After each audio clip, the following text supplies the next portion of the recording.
Bago nga tayo magsimula ay shout out muna tayo dito kay Marino Tropicals at gay na rin dito kay Katsakino at sa aking mga members na si Teodoro Alonso, Jamie Amadar, Belo Joko, Ronald Berbosidad, Edmond Cubal Sopnet. Pag-usapan muna nga natin ang ex-PBA player at gay na rin ng ex-center ng Barangay Ginebra na si Greg Slaughter. Mainit kasi ang kanyang pangalan ngayon, partikular na sa kanyang napipintong pagbabalik daw umano sa Pilipinas. Alam naman nating lahat na itong si Greg Slaughter ay mas pinili na lamang maglaro sa Japan B-League at umalis nga siya sa PBA at kung atin ngang babalikan ang huli niyang kontrata ay sa Northport Batanguer. Kaya naman maugong ang mga bali-balita ngayon na ito nga si Greg Slaughter ay mukhang matatapos na ang kontrata sa Japan B-League at babalik na sa Pilipinas. At sa mga nagtatanong naman, baka naman daw babalik lang sa Barangay Ginebra itong si Greg Slaughter dahil alam naman natin na maganda rin naman ang naging performance noon ni Greg Slaughter sa Barangay Ginebra, tapos nagkaroon pa nga siya ng MVP award kung hindi ako nagkakamali. Kaya naman ang tanong ng marami, baka naman muli siyang kukunin ng Barangay Ginebra. Well, ang sagot nga dyan sa mga kumakalat na issue ay hindi, dahil si Greg Slaughter nga ay hindi maglalaro sa Barangay Ginebra. Ngunit nakadepende pa rin yan, malay natin pagbigyan siya muli ni Boss Al Francis Chua. At ang totoo talagang dahilan kung bakit babalik na nga dito si Greg Slaughter sa Pilipinas matapos nga ang kanyang kontrata sa Japan B-League ay na rin mismo sa mga report ay eto ngang si Greg Slaughter ay nakareserve na ang pangalan sa MPBL, partikular na sa team ng Manila Star. At eto nga yung roster ng Manila Star sa MPBL kung saan makikita nga natin dito yung mga ex-PBA player na kagaya na lamang nila Carl Brian Cruz, si Raba Al-Hassaini, James Sena, Paulo Habilonia, Mike Tolomia at marami pang iba. At syempre kasama na nga dyan itong si Greg Slaughter. Ngunit kung kayo ang tatanungin, dapat pa bang bigyan ng second chance ng Barangay Ginebra itong si Greg Slaughter upang makapaglaro sa Barangay Ginebra, partikular na sa Governor's Cup at gayon na rin sa Commissioner's Cup? Maaari kayong magbigay ng komento. Samantalang maisingit ko lamang ang post na ito sa Facebook. Sabi kasi dito, nakipagsuntukan, no fine, no suspension. Nag middle finger 20k, 1 game suspension. So ito nga tinutukoy niya, no, si Jamie Malonzo na nakipagsuntukan daw samantalang wala naman daw suspension. Samantalang ito raw si Calvin Abueva, nag dirty finger, may 20,000 na multa at meron pang 1 game suspension. Ano ang masasabi nyo sa post na ito? Maaari din kayong magbigay ng komento. Samantalang pag-usapan naman natin ang ating kababayang si Justin Brownlee na alam naman nating lahat na napakaganda ng ipinakitang performance kontra nga sa kanilang nakalaban ng Mongolia SAC Broncos. Talaga nga namang ginulat talaga ni Justin Brownlee ang buong Indonesia. At biruin nyo, sa tulong Justin Brownlee nakapasok sa second round ang Pilita Jaya. Kaya naman tuwan-tuwa ang team manager ng Pilita Jaya dito kay Justin Brownlee. At masasabi nating si Justin Brownlee talaga ang tumulong sa Pilita Jaya upang makapasok nga sila sa second round ng BCL Asia. At talaga namang ipinakita na lahat ni Justin Brownlee ang kanyang 100% at ginulat pa nga niya ng monster dunk. Makikita natin na talaga namang sobrang lakas ng pagkakadunk ni Justin Brownlee. Naghalimaw talaga siya ng todo at ibinigay niya na ang lahat. Kaya naman itong si Justin Brownlee ang naging best player of the game. Si Justin Brownlee nga ay kumamada ng 26 points, 12 rebounds, 6 blocks at 3 assists. At natapos ang laban sa final score na 89-83 at pasok na nga sa second round ang Pilita Jaya. At ang sunod nga na makakalaban ng Pilita Jaya sa BCL Asia, itong Android Singapore. At mangyayari nga yan sa March 6. Sa tingin ko naman ay kakayanin ito ng Pilita Jaya.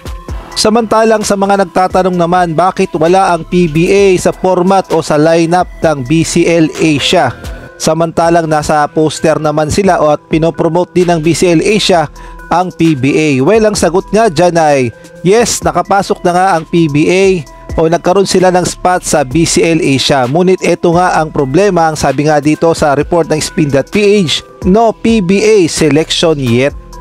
So lumalabas nga na wala pang maisip itong si Commissioner Willie Marcial kung sino nga ba sa mga PBA teams ang ilalaban niya sa BCL Asia.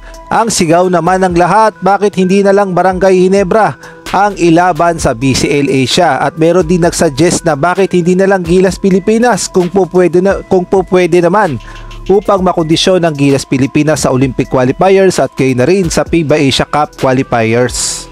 Sa mga nagtatanong din kung pwede nga bang makaharap ng Pilita Jaya ang halimbawa na lamang ang PBA selection, po pwede. Depende nga yan kung makakahabol pa ang PBA sa ongoing na BCL Asia tournament. Pwede ngang makaharap ng kupunan ni Justin Brownlee ang alinman na mga PBA team na ipadadala sa BCL Asia, at sabi ko nga kanina, nakadepende pa rin kung makakahabol nga sila sa ongoing tournament ng BCL. At maganda sana kung makakalaban ni Justin Brownlee ang kupunan ng Barangay Ginebra. Napaka-exciting talaga kung mangyayari yon. At ito nga ang good news sa BCL, dahil ito nga si Justin Brownlee at itong si Jordan Clarkson ay pwedeng maglaro ng sabay sa BCL Asia, at approve nga yan sa may mismong FIBA. Ang BCL Asia kasi o Basketball Championship League sa Asia ay ang dating tawag na FIBA Asia Cup Championship, at ang namamalakad nga dito ay ang mismong FIBA. At ang maganda nga sa FIBA Asia Cup Championship Tournament na ito o ang BCL Asia ay pwede ngang maglagay ng 1 hanggang 2 o 3 naturalized player ang bawat ball club na sasali. Kaya naman, mabigat talaga ang laban na ito, dahil ang nilalagay nga dito ay mga malalakas na naturalized player ng kani-kanilang liga sa buong Asia. Kabilang na lamang dyan ang Japan, Korea, China, Taiwan, Thailand, Kuwait at kung ano-ano pang mga team sa Asia. Kaya naman kung tatanungin, pwede nga bang magsama itong si Justin Brownlee at Jordan Clarkson sa BCL? Pwede. Dahil alam naman nating lahat na itong ating kababayang si Jordan Clarkson, kahit nga meron siyang dugong Pilipino, para nga sa FIBA, siya nga ay naturalized player. Ngunit didepende pa rin ang lahat sa SBP at gayon na rin dito sa PBA kung kaya ba nilang bayaran itong si Jordan Clarkson sa serbisyo niya. Halimbawa na lamang sa BCL Asia, sabay sila ni Justin Brownlee. Kung si Justin Brownlee, walang problema. Ngunit itong si Jordan Clarkson, alam naman natin, NBA star yan. Tapos may mga manager. Hindi naman papayag yung manager ni Jordan Clarkson na barya-barya lamang ang ibayad sa kanilang talent. Kaya naman, mabigat talaga na usapin yan kung kaya bang pagsabayin ng SBP o kaya naman ng PBA itong si Jordan Clarkson at si Justin Brownlee sa BCL.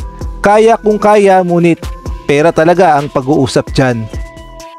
Samantalang update naman tayo dito kay Benny Boatwright, na alam naman natin candidate na ito para maging naturalized player ng Gilas Pilipinas, at ayon na rin sa mga report ay gumugulong na nga ang naturalization process ni Benny Boatwright, at ayon na rin mismo kay Coach Tim Cone ay hinihingi na nga ng SBP ang papeles ni Benny Boatwright para maproseso na ang kanyang naturalization. Kaya naman pakinggan natin si Coach Tim Cone.